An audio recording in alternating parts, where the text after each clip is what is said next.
Dustin, how are you? I am excellent. How you doing today? I am fantastic. Fantastic. Very excited about doing this. Yeah, I'm excited to speak with you as well. And we're talking about your book, Old Records Never Die, and definitely an interesting tale. Can you tell the listeners a bit about what they can expect? Well, yes, it is about my journey to track down all of the records that I foolishly gave away in the 90s. And I'm not talking about just kind of similar records or the same general title. I was looking for specifically the records that I owned back in the 70s and 80s as a child and the teenagers. So I'm looking for the records like the Kiss Alive 2 that my brother had scrawled, Hands Off on, or the Bon Jovi record that I written my first girlfriend's phone number on, or the Replacements Let It Be that had very, very specific scratches that I knew I could identify, and that smelled, if memory serves, smelled more than vaguely of weed. So it was basically an impossible quest to find these very specific albums, and not even a needle in a haystack. It was more like a needle in the state of Illinois. And I went after it, and when you look for something this specific, you end up in a lot of basements and a lot of attics, talking to guys until they'll let you into their crawl space, and sometimes you end up kind of reuniting with friends and people from your past that you had kind of lost contact with, which is for me part of the magic of vinyl records in the first place. Yeah, as you mentioned, it does sound like an impossible task to track them down, obviously. How do you even begin to start looking? Do you just go from door to door, or are you going to record shops, or how does that work? I had thought about going door to door. That was when I first laid out the plan. I was thinking, well, I'm basically like a private detective trying to track down, like a serial killer. So you kind of get the perimeter and you figure out, if someone bought my records, say in the south suburbs of Chicago, it's not like their next stop would be Salt Lake City, Utah. So there was a certain, 30 mile in every direction, game plan I had. But fortunately, most of the records I sold to this record store in the south suburbs of Chicago called the Record Swap. And I thought, they're not going to be there, obviously, because, I sold them in 95, 96, so, clearly they're gone. But at least that's my point of entry. And I can talk to the owner, I can figure out if you have any sales records, maybe you can give me some addresses or at least names from credit cards, or what do you have? Just help. That's going to be my beginning. That will be my ground zero, and then I branch off from there. So I take off. I go to the suburbs, and the record swap apparently has closed and since been replaced by a martial arts academy. Nobody involved in that had any idea what I was talking about. So that's when the panic set in. That's when the feeling of, I'm doomed. I'm never going to be able to do this. But then you get, you either give up or you get more creative. You start, figuring out, well, who might have known the former record store owner, and asking around and kind of piecing together clues, and it becomes like a murder mystery in a weird way. But even, I guess in my mind, I always knew it was a futile search, and it wasn't really about the finding these records, because I was pretty sure I was going to come up empty-handed. But it was kind of what you learn about yourself and music along the way, and what music signifies to you, and how it's part of your memory, and why. I mean, why do I want these specific vinyl records? Why are they so important to me? And hopefully in the attempts to find them again, I figure out what it is about these artifacts that were so essential to myself, and why I needed them now in my mid-40s as a parent and someone who had much more responsibility than when he first started embracing music. Yeah, for sure. Again, we're on the phone today with Eric Spitznagel talking about his book, Old Records Never Die, One Man's Quest for His Vinyl and His Past. And you mentioned, obviously, this wouldn't be an easy task, but I think this is something everyone goes through at some point or another, kind of searching for, obviously in the form of your old record collection, but the kind of your youth or, nostalgia, or kind of your memories of the past. That's right, and it's so wrapped up in those objects too. I think that was what was really important about records, is that it wasn't just the music you were listening to. It was very specifically these vinyl artifacts that you held on to. Like today with MP3s, I love music. I have an iPod full of like 4,000 songs, and it just feels like I have so many records. It's amazing. But it's not the same experience because every song you listen to is essentially the same. We got the iPod, and you click through until you find your song, and then you listen to it, and it's a cookie cutter experience. And the record, the songs, and the albums kind of exist in the ether.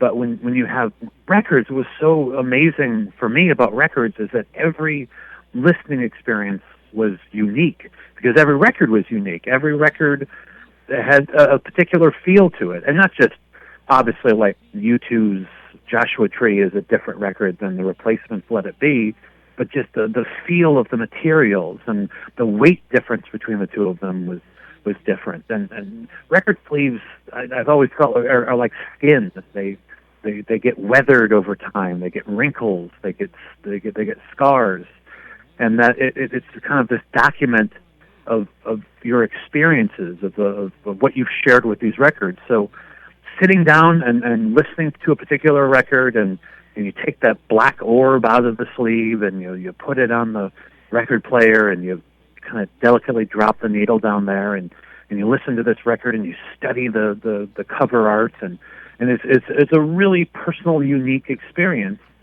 and that I don't have anymore. And it's not even about being like an old man going, oh, the kids today with their technology, and oh, it was better in my day. Because I freaking love GPS, and I love, being able to have all these thousands of songs at my disposal. I love being able to literally watch any TV show or movie at any point that I want to. But there is something lost, I think, in not having that moment of focus with a record, with music, that I don't think you have the same relationships with them, and that they affect you the most. I mean, and finding some of these records, it reconnects me with the feelings I had about my father who passed away, and the feelings I had about old friends. I mean, as time goes on, are people going to like go, oh, I wish I had my old iPod again? If I held onto that iPod, I would remember what it felt to be a kid, and my brother across the hall, and I mean, there's nothing tangible. It's the lack of tangibility that makes it, I think, you lose something that way. Yeah, it is kind of sad to think kids growing up nowadays. For me, I can remember, who told me about the record, and where I bought it from, and which lawns I mowed to get the money for it. I mean, you have all those kind of memories that you don't really have with YouTube videos and that sort of thing. That's true, yeah, of earning that record, of searching for it. I mean, going to record stores and having no idea what you're going to get, and kind of talking to the record store employees. I mean, that's how I went into a record store being the guy who loved Billy Joel and Elton John, and I came out and it's like, the Pixies. This guy introduced me to the Pixies and the Replacements and these amazing bands, Husker Du. It's like, oh, I saw a Husker Du album, and I was like, I need a mustache. I'm going to grow a mustache because he is so cool. And it can just change everything about you, and you don't even go in there planning. It's nothing that, that is forced upon you. I mean, to some extent, a great record store employee will force things upon you, but it's that moment of discovery. And I would waste so much money on, imports and old, reissues of albums and this minutia of bands that I loved that was just, I did not need it whatsoever. I would have been much better served buying clothes with that or something more. But it felt like it was just feeding my soul, and I just loved that. Yeah, I really did. Well, I got to ask you, Eric, it seems nowadays kind of a resurgence of vinyl, I guess. Do you think that's because people are trying to go back and recapture those old feelings? Hopefully, it's the other way around. Hopefully, it's people wanting to go forward and realizing that convenience that doesn't always mean that something is better. That a lot to be said, and I mean, I hope this is true. I can't speak for everybody, but in the course of my journey, when I went to a record store, I was usually the oldest person there, not the youngest person. And I'm in my mid-40s, and I'd be in record stores, and it was mostly guys and women in their 20s, which I found encouraging. And I hope it's not because it's a hipster thing. I hope it's not like, guys with big beards and in another 3 years are going to go, remember when we had those big beards and everyone liked vinyl?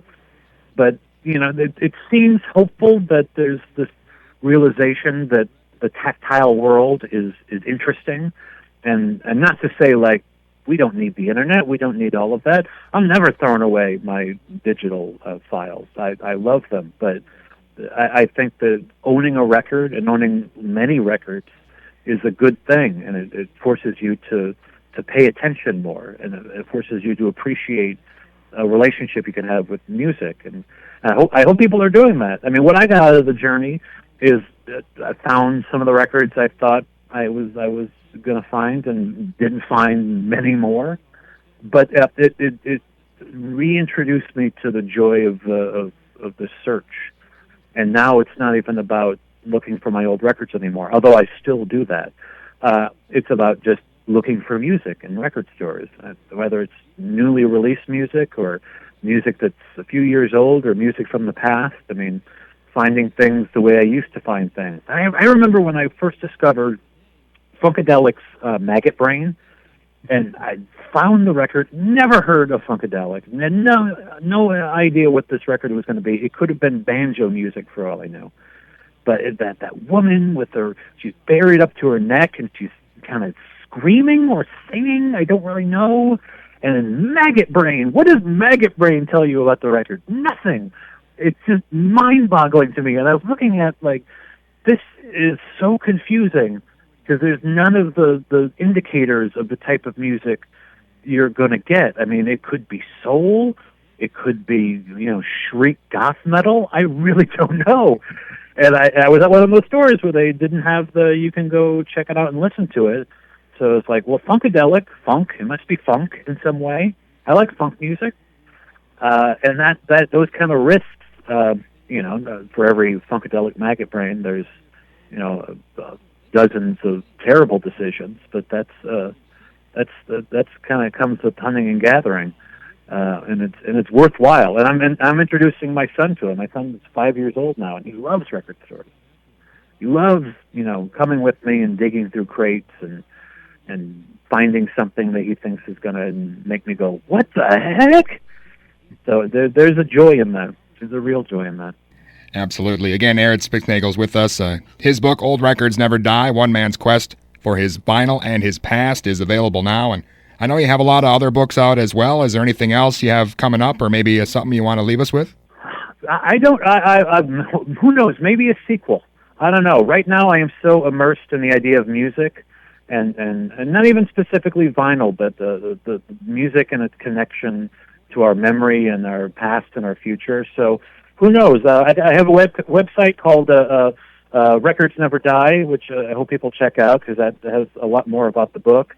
And we also have something there called Missed Vinyl Connections, which is kind of hopefully going to turn into a little community where if somebody anywhere in the country or heck the world, if you find a record that has something interesting on it, where it seems like it had a previous owner and their story is told out in some way, to send us the JPEG of it and tell a little something about your theories, where you found it.